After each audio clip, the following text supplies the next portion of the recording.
எம்ஜிஆருடைய 109வது பிறந்த நாள்ல அதிமுகவை ஆட்சி பீடத்துல அமர வைக்க உறுதி ஏற்போம்னு வலியுறுத்தி அக்கட்சியுடைய பொதுச் செயலாளர் எடப்பாடி பழனிசாமி கட்சி தொண்டர்களுக்கு கடிதம் எழுதியிருக்காரு.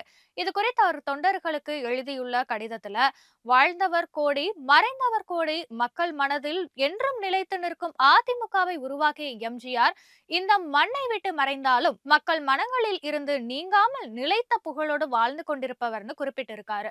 திரை ஆளுமைக்கான தத்துவங்களையும் முதல்வராக மக்கள் நல திட்டங்களையும் அள்ளி தந்தவர் எம்ஜிஆர்னு புகழாரம் சூட்டியிருக்காரு. எம்ஜிஆர் தமிழ் மொழிக்காக, தமிழ் இனத்திற்காக, தமிழ் நாட்டிற்காக தன்னையே அர்ப்பணித்து தமிழை தலைநிமிர வைப்பதற்கும் அநீதியை அழித்து நீதியை நிலைநாட்டுவதற்கும் அவர் ஏந்திய ஆயுதம் தான் அதிமுக.